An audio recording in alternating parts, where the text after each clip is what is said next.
Spotify is gonna go out of business if they don't stop doing these dumb things. It feels like they're trying to drive people away from using the service. Because in my mind, Spotify is for music and maybe podcasts, okay? I only use it to listen to music and maybe a podcast. I really usually don't. I'm usually using YouTube for podcasts. But in my mind, podcasts do exist on Spotify. Mainly because Joe Rogan got paid like $1 billion to move his podcast to Spotify, which was stupid and we'll get to. But yeah, in my mind, Spotify is for music and podcasts. So it was already weird seeing Joe Rogan in video form on Spotify. I felt like that was like really weird and also didn't make much sense. Video is super expensive to stream and it seemed like it would just cause a lot of overhead for no reason. But Spotify has doubled down on that weird decision making because now they're adding comments to podcasts and it's as dumb as you think it is. So first off, the comments aren't just public. The creator or podcast owner or account owner, whatever you want to call them, has to manually approve every comment, which is already just not gonna happen. There's not gonna be that many creators that are just manually approving comments on Spotify because that is a time-consuming thing that no one really wants to bother with. Like if somebody is a newer creator of podcast, they're not gonna wanna read and manually approve the potentially horrible comments in their comment section just to have comments display on the page, because why would they do that? If the comments are just public, the creator can kind of glance at them and see what people are thinking without getting too in the weeds on them. But if the creator has to manually review every comment, they're gonna have to fully read every comment, which is not gonna happen. And then if we think about more established things like the Joe Rogan experience, why would Joe Rogan wanna pay somebody to go through his Spotify comments and just approve stuff? Why would he wanna do that? He has to pay money to a guy to approve the comments, and then on top of that, whatever he approves would be considered a reflection of him, because he has to manually approve all of those comments, which I can already see becoming a problem. And in the article that talked about this new comment system, they stated that Joe Rogan's most recent podcast episode only had 28 comments, which is not a lot. This video you're watching right now went live, and within 2 minutes, there was more comments than that. It's not a lot of comments at all. And that's Joe Rogan, okay? Joe Rogan has a guy he can pay to do this. A lot of podcasters are not gonna have a guy to pay to do this. So there's just gonna be no comments on Spotify. And don't get me wrong on this, I get why Spotify would want to manually approve comments. I wouldn't want to deal with comments either. But Spotify, instead of adding comments that are manually approved, just don't add comments. Because no one wanted this feature,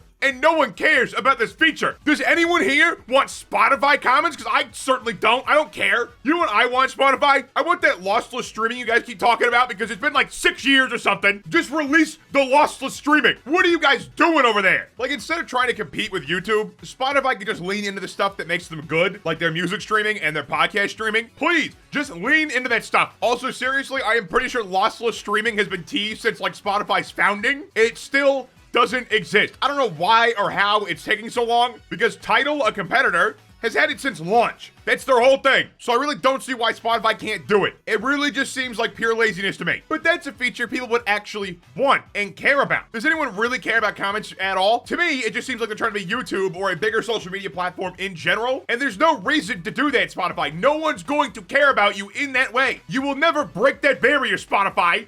You're not special. Like, do you guys really think Spotify can break the barrier of being a big social media platform? I don't think they can. There's been a lot of other competitors to social media platforms in general, and most have failed because I think people realize that they kind of suck. So I think once their main platform goes down the drain, they're done. At least when it comes to sites like Twitter and Facebook. Because on Twitter, for example, no one really likes the site anymore. The people that are left on there pretty much have Stockholm Syndrome, including myself. I am not immune. And then Facebook is just old people and AI. That's it. Twitter's also a lot of bots too, but the stuff on Twitter is meant to be covert and hard to tell. The stuff on Facebook is for dumb people. But I don't think Spotify is going to break that barrier at all. And I think this is like a really stupid thing for them to do. And as I said earlier, a creator is not going to have the time or want to go through all these comments. As much as people say negative comments don't affect them, they do. And if all the comments are public, you can just skim past the negative one. If you have to manually approve all of them, you can't really do that, can you? So no creator is going to want to do that, especially a smaller one. And the bigger creators are not going to want to pay a guy like $50K a year to manually approve comments. And even then, he's going to have a restricted amount of comments he can review because it's one guy. It's like Spotify wants to get into the social media game and reap all the benefits of the social media game without actually spending any money like a social media company would have to spend to maintain operations. Because when it comes to websites like YouTube, Twitter, and Facebook, the law basically says that they have to try to remove content that breaks the law. As long as they make a good effort and sincerely try, the government will stay out of their business. So if Spotify released comments and had no moderation at all, it would be a big problem. And I think Spotify forgets the only reason it really exists is because iTunes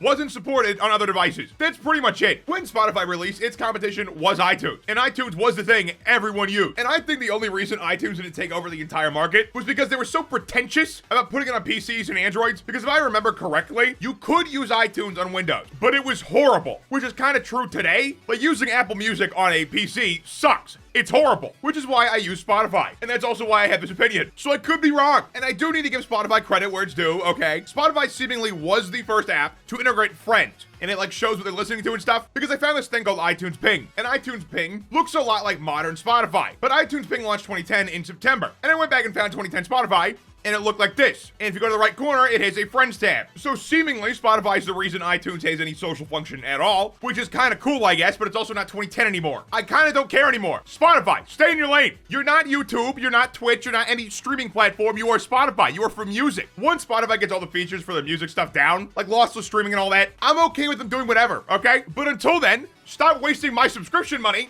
on dumb things and make the things you promised. I'll also mention that Spotify is profitable, so your subscription going up is for no reason, because they've been doing that a lot recently. And on top of that, if you only listen to music, they're raising your subscription cost to subsidize podcast video, because that currently is not making money. The money to pay Joe Rogan had to come from somewhere, and that somewhere was your subscription money, which could have gone to artists, by the way, but no, instead it went to Joe Rogan. And to be clear, I don't agree with like most of the things he says, a lot of things he says. I don't like hate him or anything though, but I do think his deal with Spotify was really dumb. Not on his part. His part made total sense. The dude got paid like $1 billion and didn't have to do anything differently. Made total sense on his part. But for Spotify's part, it doesn't make much sense. I don't think they made any of their money back from that, because they paid Joe Rogan $250 million to exclusively put the podcast on Spotify for a bit. And I really don't think this benefited them like at all. I really don't think they gained anything back from this. Now, that's just speculation on my part. I'm mainly just speculating because I have not seen Spotify gloating about their podcast numbers, and I feel like they would if it was working really well, because that's how all these companies operate. When things are going really well, they gloat about it. And then when things are going bad, they shut up, because they know if they pipe up, someone's gonna ratio them with their quarterly report. But that $250 million could have gone to a lot of different things at Spotify, like making sure car thing was like, you know, a thing that stayed around, or not laying people off, or maybe like making their algorithm actually good. Because in my experience, almost every music algorithm sucks for some reason. I don't know why YouTube can get so good at it, but you guys can't figure out how music recommendation works. It's like your only job, and for some reason Spotify or Apple Music or anybody can't figure it out. Yeah, we live in 2024, AI exists, blah, blah, blah. Can't recommend music though, that's impossible. Damn one's too hard for the billionaire tech company. But it'd be cool in general if these social media companies just did things they're good at and stuck to them. I don't mind companies branching out, okay? It has to happen at some point. But what I do mind is looking at these obvious failures and wondering why. Why are you even trying this? This is obviously not going to work. But I guess it makes sense for these companies. This is usually what happens when a company is on the decline. It starts doing irrational things, which accelerates its decline. And the craziest part is, I don't even think Spotify was on a decline, but now they're definitely gonna start having a decline. But what do you think? Let me know in the comments down below. Like and subscribe. New follow me on Twitter @spatnz. Want to click the answer, check out more of my content, and have a good one.